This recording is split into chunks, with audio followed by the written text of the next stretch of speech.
Hello, everyone, and welcome to The Rookie and the Vet, a series all about what the Healing Cycle Foundation does, how we support local Ontario hospice and palliative care centres, and the importance of hospice and palliative care for you and your loved ones.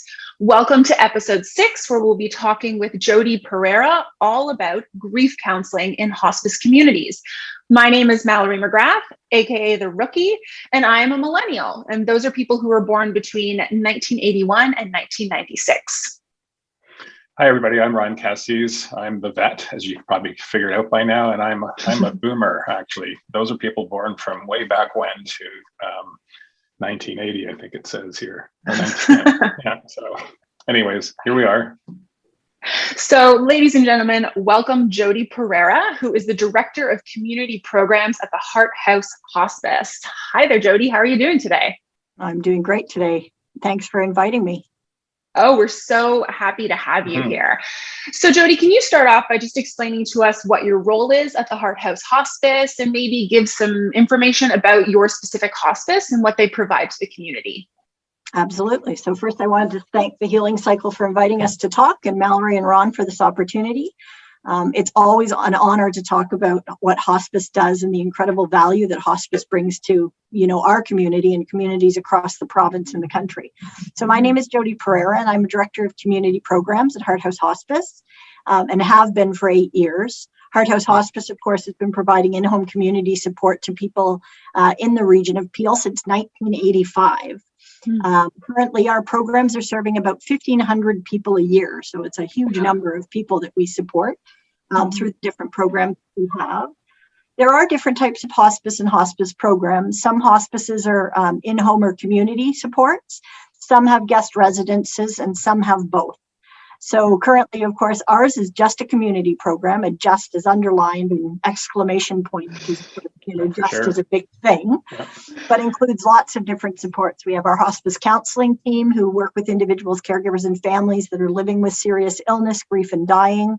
We have our social connections program for people who are palliative and caregivers, and we connect them to communities and people that have a similar lived experience that they can connect with. We have our hug program for children and youth. We have our health and wellness programs, which are available to palliative, caregivers, bereaved, our volunteers, and our community partners. We have education and outreach programs to help communities understand hospice and talk about their wishes and grief, death, dying, and loss. And we have our spiritual programs for people who are grappling with spiritual questions and existential distress. And of course, we also have our bereavement programs for husbands, wives, sons, daughters, siblings, parents, families, and loved ones living with the death of someone they care about. So I also need to mention that hospice was built on the shoulders of volunteers, and I would be negligent if I didn't mention that. They are an absolutely integral part of everything that we do, and this is spoken in past, present, and future tense. I'm also excited to finally announce that we are in the early stages of building Mississauga's first hospice beds in partnership with Trillium Health Partners. It's incredible to imagine a city the size of Mississauga doesn't already have. That's but the guest beds the guest beds will add to the continuum of support that we already offer our families. So we're pretty excited about that. I think the other thing that Mallory, you'd asked about was about the costing of our program. So I'm just going to mention that all of these programs are available at no cost to the individuals and families who need them and use them. Our funding comes from a whole bunch of different sources, including our partners at the Healing Cycle. About 50% of the money comes from fundraising, which means that Heart House Hospice has to raise over $500,000 a year to provide supports to families. And of course, as we move into a capital campaign, that number increases 100-fold with having to raise the money to actually build the facility itself. So that gives a bit of a history of what Heart House Hospice does and what we aspire to do. Wow, that's amazing, Jodie. So many amazing programs. Thank you. Yeah, we do some amazing work. Yeah, it sounds like it, and I certainly agree with you on the volunteer perspective, because on some of our other episodes, we've certainly heard that from people we've talked to as well, and that's what keeps the place ticking. And to keep it ticking during this environment must be a lot harder too. So Absolutely. Yeah. Yeah. One of Our the volunteers contribute about over 10,000 hours every year to the organization. So, which again, if you think of just like minimum wage, or you calculate what the cost of that or the value of that is to us, again, it really is priceless. Yeah, no, for sure. Yeah. One of the things you touched on when you were telling us about Heart House and what you do is the grieving program. And grieving happens in a lot of different ways with people. I think some of it's tied to how people die. Like there's, some people have illnesses for quite a while. Some go just like that. And I think the grieving that people have because of the different ways, or I guess even people even grieve differently themselves. Some get over it quickly, some will carry it for years. So can you tell us a little bit about that program that you have at Heart House? Yeah, absolutely. So before I answer the question, I just wanted to share 3 facts. So first, 100% certainty that each and every person is going to die, period, full stop, right? Yep. Second, the fact that 1% of the population dies every year. So in the region of Peel, which is home to 1,382,000 people, that means 13,820 people are going to die every year. The third fact is that for every person that dies, 5 to 10 people are profoundly affected. So think about that number, right? That's a huge number. So our grief and bereavement programs serve people of all ages, including children, youth, and adults, young and old. You sort of mentioned it, Ron. Grief isn't linear, like it's non-linear. So everybody sort of experience it differently. And we have families tell us all the time that they move forward, but they don't move on. That they're still stuck in that moment. They still remember their life is still, sort of rotational around that person that was in it. And quite often, when you think of spouses and siblings, those relationships have been long-standing. So we support people who are grieving the loss or death of a person. But as an organization, we, of course, are tremendously aware and compassionate to the fact that grief encompasses a whole definition of experiences not related to death, like separation, loss of a job, loss of ability, death of a pet, ambiguous losses like a miscarriage or a loss of, physical and in-person contact, like the experience of the last year. It used to be that people were supported, people we supported were hospice services. They were people that had been with us, their loved ones had died, and we were supporting them after. But our services have grown to be available to everybody in the community. So it's not just hospice services. It could be people that have experienced a sudden or a traumatic loss. So our numbers have just sort of blown up in the past couple of years. I mean, this year certainly hasn't been any different for us, or has been very different for us in the way that people use services. Sure. In 2015, we initiated our children's program, which is our HUG program called Help Us Understand Grief, that was offered to support children and families living with the loss. And about 65% of the children that are referred to this program have experienced the loss of a parent. So this program includes one-to-one counseling and group activities, and that's similar to our bereavement programs as well. After the death, it allows families to remember their loved one, connect with other children and families that have similar lived experience. I think it was in 2006 when we expanded our grief and bereavement services to include the broader community, which of course added new complexities in relation to the clients and counseling we were support. I think that was also when we started to think about things in relation to, sort of that compassionate community and people who don't ever get to formal services. And we started our education and outreach and our programs that included, educating the broader community and giving them sort of the confidence and the tools and the resources to be able to be comfortable having those conversations and be more confident talking about grief, loss, dying, and death. So, for example, we have a toolkit on our website that helps organizations understand how to run a grief group. Understanding, of course, when you go back to that 13,000 people in the region that die, and then the 5 to 10 people profoundly affected, one organization of 20 people is never going to be able to do all of that work. So how do we build out the skills and capacity of our communities to be able to do that work? And so, that's where sort of the bereavement or the grief toolkit came in place. We've got the Children and Youth Grief Network, which we're the lead organization on, and we've created all kinds of resources within that website to inform schools and school community and community partners, where they're working with a family where there's somebody within that family dying. So giving them ideas and tricks and handbooks on how to have those conversations and how to work with that family and different things they can do to support that person's experience. So I think that sort of gives you a pretty good summary of the different programs. And again, when you look at the structure of our grief and bereavement services, a significant number of our programs are run by volunteers or by people that have lived experience with grief. And sort of the two key pieces that we work with in relation to grieving communities is really encouraging people. And again, this year has been a bit of an experience with that. Of course, our services have all gone virtual, but really about connecting people with one another, right? Building communities of people that understand the experience that they're having, and reintegrating them, like getting them back out into the community, getting them sort of to create this new normal with that person, that's missing from that, existence. So those are sort of two key pieces that we focus on when we're trying to build out communities for people that are grieving.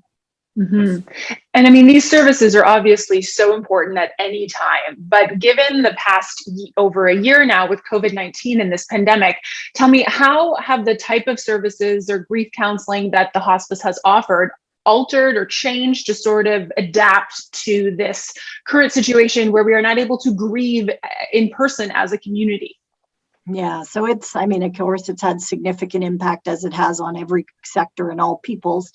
Prior to COVID, we were visiting in home, or people had to come to the office for one-to-one visits in groups, right? The intention, again, to encourage people to get out, to connect and socialize, to create relationships with people and pick up on the energy of other people to help them sort of heal. Sure. But back in March, of course, all of our activities were quickly switched to virtual. We redeployed volunteers to phone visits and prepared training to support volunteers to do one-to-one phone visits with specific sort of tools around meditation and journaling and distance work, all kinds of different areas. Our professional staff started doing Zoom visits, and for children and families, we created virtual visit kits, which we would drop off so that they could use them during Zoom calls, understanding that not all families have the same means and the same resources. So really wanting to make sure there was sort of an equitable playing field for us supporting those kids. Our staff continued to do some in-person visits with people that were palliative or bereavement, where the majority of an urgent or sudden traumatic loss type of bereavement. For all other bereavement, we kind of went virtual and online. Our wellness, caregiver, and bereavement groups all again transitioned to Zoom. We did continue. We had a walking group that we were doing. So, of course, we had to adapt that because of the restriction numbers. So we added time slots and staggered starts to follow restrictions. We, of course, posted, everybody's been wanting the walking group to return. And, of course, we posted registration. We had 61 registrants within about a day. Wow. Of course, it's been on hold because of current restrictions. We just couldn't figure it out.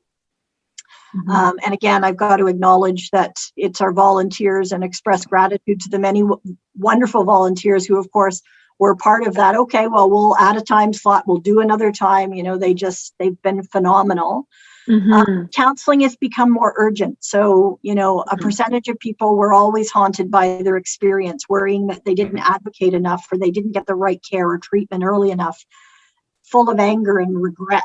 But in COVID, this has become the norm, not the exception. So it's, the people that need the support desperately are these people that are just haunted and just, their experiences are, incredibly sad. Their parents were in long-term care and they both died of COVID and they had no way of seeing them or saying goodbye.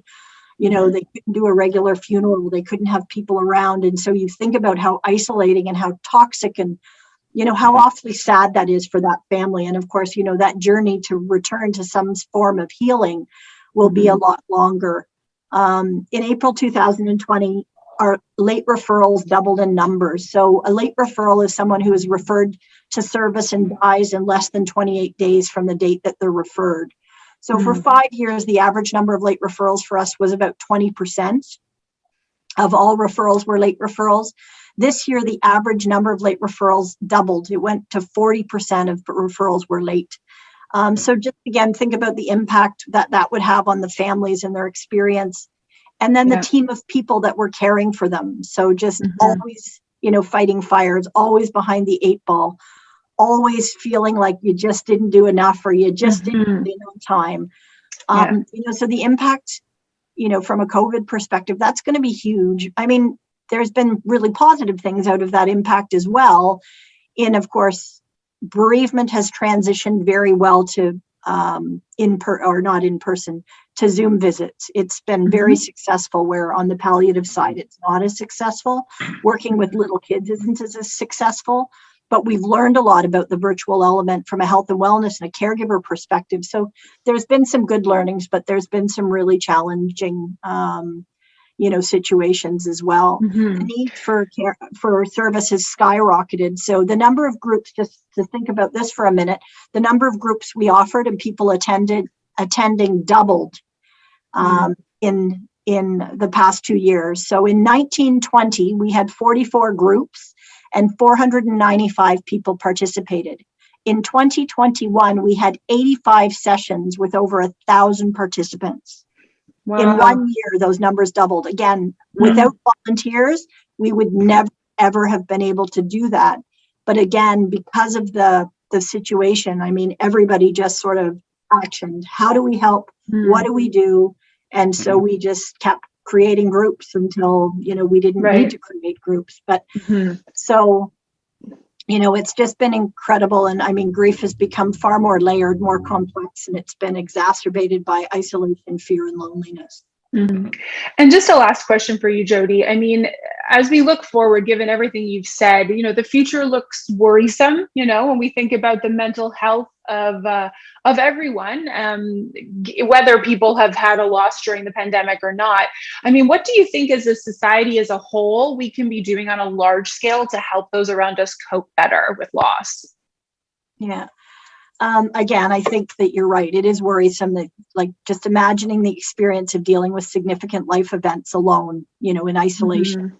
So illness, caregiving, dying, death, and grief is a certainty we're all going to experience, maybe once, maybe multiple times. But of course, what helps in every one of those experiences is people and families living through them, with the support of their friends and their colleagues and their neighbors and community organizations like, ours, the Healing Cycle and Heart House Hospice, by helping people connect with people with similar lived experience, and talk about those experiences. So, I mean, I think on a small scale, on a large scale, I think that it's time for us to show compassion to friends, neighbors who are ill, call and drop a meal, to not be afraid of, I mean, it's been months after the fact that somebody's, died, and maybe it feels awkward, but just, embrace the awkwardness and make sure that you acknowledge us and give that person an opportunity to talk about what that was like and how it felt and what you can do to sort of support them.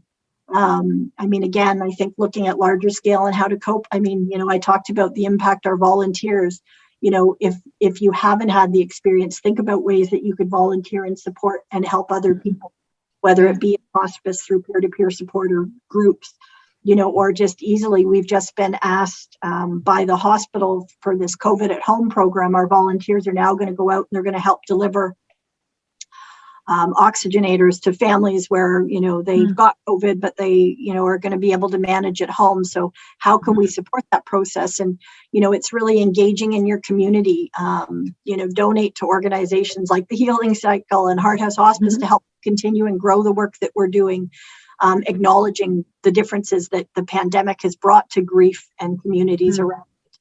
I think ultimately we need to develop a public health approach to aging, illness, and end-of-life care. I think we need to give death, dying, grief, and loss a seat at the table, and we need to start planning and talking about it. Medical technology makes it so that people are living longer, and the average life expectancy is close to, I think, 87 or 90 now, and I mean, people 100 are like doubling and tripling. So by 2030, I think we're supposed to have double the number of people that live to be 100 that we have now, but it doesn't change the outcome that people are going to die. And so, I think that compassionate cities always need to be concerned with inequities in health that cause uneven distribution of, service. And so if we think about COVID, we think about the populations that were the hardest hit, our senior term care. sort of low-income families and low-income workers. Just how are we, like, what can we do to support those communities, to support those families, to make the distribution of support more equitable? I mean, I think, imagine if communities really cared about the members and their health and social well-being. Like, think about, that would feel like, right? So coming out of COVID, if we've learned nothing else, we've learned about the importance of connection and the importance of, again, the toxicity of isolation, right? People need human connection. So I guess that's from a larger scale, just sort of looking at yourself and looking at compassion and looking at how you on a day-to-day basis interact with the people around you, and how some very simple gestures when somebody is grieving. That's what somebody was telling me today about a situation, a woman who signed up to have medical assistance in dying, but she keeps putting it off because, we've connected her with a volunteer, and we've got somebody, dropping off parcels, and we've got somebody. So again, that little piece of human connection is enough hope. Right. Yeah. Each week sort of delay it and give her sort of that quality of somebody genuinely and authentically cared. And so, it's a little thing, but on the scale of, everything, it's a huge thing, right? So reach out and, help somebody. Just one act at a time, I think makes significant difference. So again, hopefully that responds to your question. Yes. Yeah. Well, Jodie, I just want to say thanks very much for joining us today. Like, we started this whole series just to, bring more exposure to hospice and palliative care, and I'm learning a ton on every call too. And so I thank you for taking the time with us, and I'll turn it over to you, Mallory. Yes, thank you so much, Jodie. And we're really looking forward to continuing supporting the Heart House Hospice. I hope you guys are going to participate in the ride this year. And for everyone watching, thank you so much. I hope you enjoyed episode 6 with Jodie Pereira from Heart House Hospice. Just a reminder that you can go online and register yourself as an individual or register a team to participate in our ride this month in September. Just a reminder, it's a virtual ride, and we're encouraging everyone to try to do 400 kilometers over 4 weeks and to raise $400 each if you can. Thank you so much, Jodie, Ron. As always, it was lovely. And everyone have a great rest of your day. Bye. Bye.